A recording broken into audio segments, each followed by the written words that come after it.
जय श्री राम। रामचरितमानस बाल कांड चौपाई 292। प्रणाम श्रोतागण। जब जनक जी ने दशरथ जी के पास दूत भेजे तो दशरथ जी अपने दोनों पुत्रों राम और लक्ष्मण के समाचार सुनते हैं और प्रफुल्लित होते हैं। तब दूत कहते हैं, तहाँ राम रघुवंश मणि सुनिए महामहिपाल, भंजे चाप प्रयास बिनु जिमि गज पंकज नाल।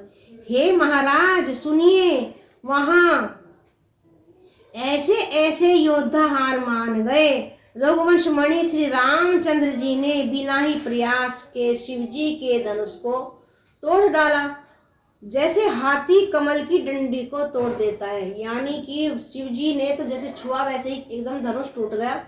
जिस प्रकार की हाथी कमल की डंडी को छूता है वो एकदम से टूट जाती है, वैसे ही धनुष टूट गया। सुनी सरोज भृगु नायक आए, बहुत भांति तिन आंख देखाए। देखी राम बलु निज धनुष चीना, करी बहु बिने रघुवन पन कीना। धनुष टूटने की बात सुनकर परशुराम जी को क्रोध में आए और उन्होंने बहुत प्रकार से आंखें दिखलाई। अंत में उन्होंने भी श्री रामचंद्र जी को का बल देखकर उन्हें अपना धनुष दे दिया और बहुत प्रकार से उनकी विनती करके वहां से गमन किया। यानी परशुराम जी ने भी जब पहले तो क्रोध थे, लेकिन उनका बल देखकर, उनका पौरुष देखकर, उनकी मधुर वाणी देखकर भगवान राम की, तो अपना धनुष फिर उनको दे दिया और वहां से चले गए। राजन राम अतुल बल जैसे, तेज निधान लखनऊ पुनि तैसे। कंपई भूप बिलोकत जाके, जिमि गज हरि किशोर के ताके। हे राजन, जैसे श्री रामचंद्र जी अतुलनीय बली हैं, वैसे ही तेज निधान फिर लक्ष्मण जी भी हैं, जिनके देखने मात्र से राजा लोग ऐसे कांप उठते थे जैसे हाथी सिंह के बच्चे के ताकने से डर उठते हैं। देव देखी तब बालक देव, अपने आँखी तर आवत को। दूत बचन रचना प्रिय लागी, प्रेम प्रताप वीर रस पागी। हे देव, आपके दोनों बालकों को देखने के बाद जब आंखों के नीचे कोई आता ही नहीं है, यानी कि दृष्टि पर कोई और इनके अलावा चढ़ता ही नहीं है, प्रेम प्रताप और वीर रस में पगी हुई दूतों की वचन रचना सुनकर सब लोगों को, वहां पर जितने उपस्थित थे दरबार में, सभी को बहुत ही प्रिय लगी।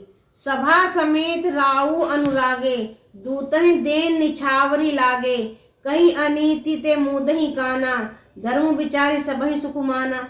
सभा सहित राजा प्रेम में मग्न हो गए और दूतों को निछावर देने लगे। उन्हें निछावर दे देखकर यह नीति विरुद्ध है, ऐसा कहकर दूत अपने हाथों से कान मूंदने लगे। धर्म को विचार कर उन्होंने धर्मयुक्त बर्ताव देकर, उनके धर्मयुक्त बर्ताव को देकर सभी ने सुख माना। जब दशरथ जी उन्हें न्यौछावर दे रहे थे अपने पुत्रों की समाचार पाकर, तो दूतों ने लेने से मना कर दिया कि यह धर्म के विरुद्ध है। बोल सियावर रामचंद्र की जय। मंगली भवनी अमंगली हारी, द्रवहु दशरथी अजर बिहारी। क्षमहु नाथ अब चूक हमारी, हरहु नाथ मम संकट भारी। जय श्री राम। चौपाई 292 अब यहीं विश्राम लेते हैं। बोल सियावर रामचंद्र की जय।